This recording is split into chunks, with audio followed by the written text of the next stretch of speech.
The Nissan Qashqai is the car that effectively invented the compact crossover, and nearly 2 decades and 4 million sales later, it is still the default answer when someone in Europe asks what family car to buy. What gets lost in that story is how the cheapest versions actually drive, because almost every review covers the hybrid e-Power or the loaded top trims. The car in front of me is the one most people skip past in the reviews and then quietly go and buy. It is the entry petrol Qashqai, the 1.3 turbo, and it still comes with something that is quietly disappearing from this class: a manual gearbox. Outside, the facelift gives this generation a sharper face. The grille now wears a 3-dimensional gloss black pattern that fills the space between slimmer headlights, and the new Nissan badge sits flush at the center. In this pale gray over black two-tone, with the contrast roof and gloss black mirror caps, it looks more expensive than the trim level underneath actually is. The 17-inch wheels here are the smaller option, and I think they suit the car. The bigger 19s look sharper, but these leave more tire to absorb a rough road. From the side, the proportions are upright and practical, rather than coupe-like, which is exactly what this buyer wants. Inside is where the trim level shows itself, and where I came away more impressed than I expected.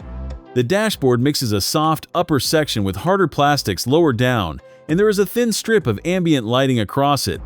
The seats here are cloth, with a gray synthetic bolster, not the Alcantara of the sporty trims, and they feel hard wearing in a way that suits a family car that will see muddy boots and car seats.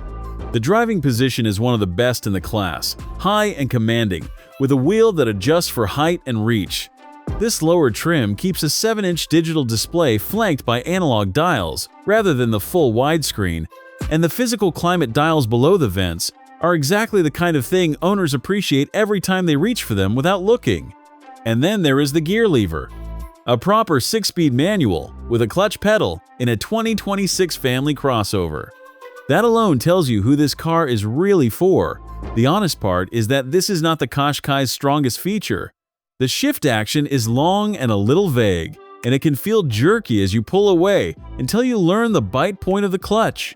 If you do a lot of stop-and-go city driving, the smoother automatic is the better tool.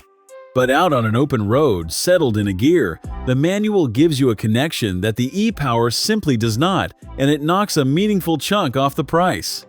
For a buyer covering mostly longer trips, that trade is easier to accept than the reviews suggest.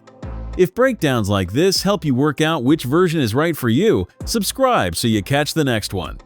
In the back, space is good rather than class-leading. 2 adults sit comfortably, with proper room for knees and feet, and there are air vents and a charging port back here even on this trim. A 3rd adult in the middle is more of a squeeze because of the raised seat and the floor hump, but for 2 children in seats it is genuinely roomy. The rear bench splits and folds, and the door openings are wide. The boot is one of the practical high points.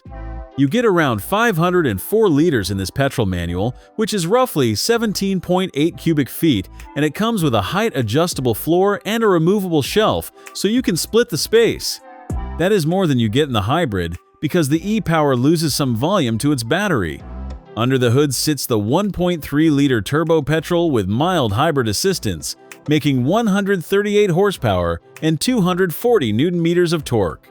It is not fast, with 0 to 60 taking a touch over 10 seconds, but it pulls cleanly from low revs and returns around 40 miles per gallon in real driving. For the money, it does the job without drama. So this is the Qashqai that the reviews mostly ignore, and it makes a quieter case than the headline versions. It is the cheapest way into the car that started the whole segment. It keeps a manual gearbox that the class is abandoning, and it gives up very little practicality to do it.